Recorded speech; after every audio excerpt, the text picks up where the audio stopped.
Hello, my name is Danaja, and I'm a PhD student and a researcher in e-health law. What I work on is discrimination in public health law. Specifically, I'm writing a PhD about COVID passes, which we experienced and used during the pandemic. Today, my paper talked about something quite different, though.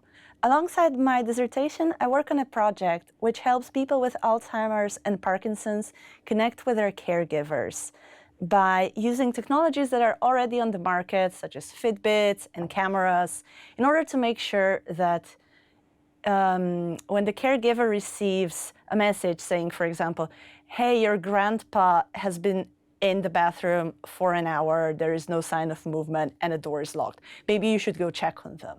Or your grandpa has been out of the house for a long time, and the door is open. Go see if everything is okay.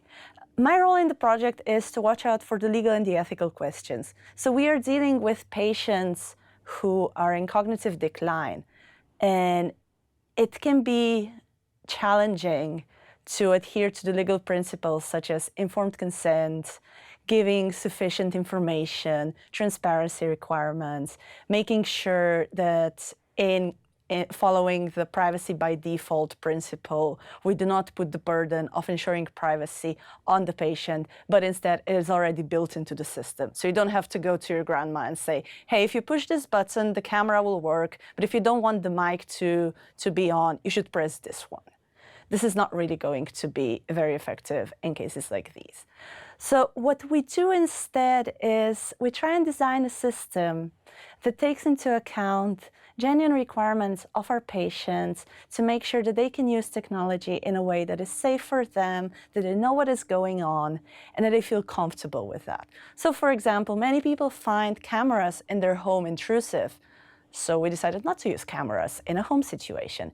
Instead, what they are used for is to monitor the progress in a physiotherapy session, to record the outline of the skeleton, not of the body itself. We don't record any faces or anything like that. And now we can really follow up on the patient, see how they are doing, while taking into account their desires when it comes to autonomy and privacy. What we hope to go with this project is we have one more year left with it. We would like to revisit our legal findings so far and see how the legal requirements and consent for older adults, privacy protection, and so on, how they apply not just in a limited testing environment, but also in a real-life market setting. What is the one thing I would like to have people know about this area? I think I would say that there is a lot of technology out there that can help us take care of our older relatives. We are going to be old one day if everything goes well. So this is something that will happen to us as well. So help people to know how to use technology, how to get in touch. We are hopefully coming out of a horrible pandemic after 2 years. So many elderly people were isolated in their homes. Call your grandma, call your relatives, see if there are community projects to get involved in. In the town where I live, the local police has set up some kind of a hotline where they would call everybody over 80 years of age to make sure that they were okay. They had access to food and medication. Also, do not forget to use technology if it is something that is available to you. Get a hold of something that is fairly easy to use for your relative. And also, as a legal scholar, I have to say this, please try not to connect these things to social media. See if you really have to give up all of the data. Maybe your relative could be born on the 1st of January instead of their actual birth date to avoid having databases connected.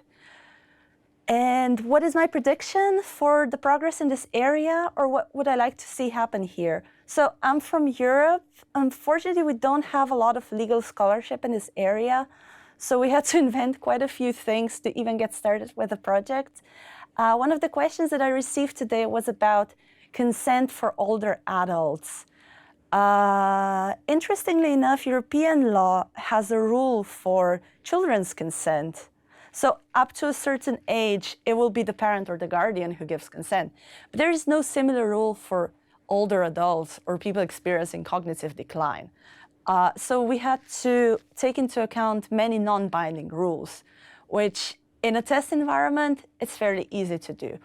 But when it comes to market settings, well, there you comply with the law, of course, because everything else is an extra burden and an extra cost. So what I would like to see is work both from practical and theoretical perspective on how to reconcile the fact that we have older adults who are experiencing cognitive problems, how to reconcile that with very strict legal requirements for informed consent to make sure that they know what the technology they are using is about, to be fully transparent towards this population as well, and to make sure that they are up to date with what was going on with their data. Thank you.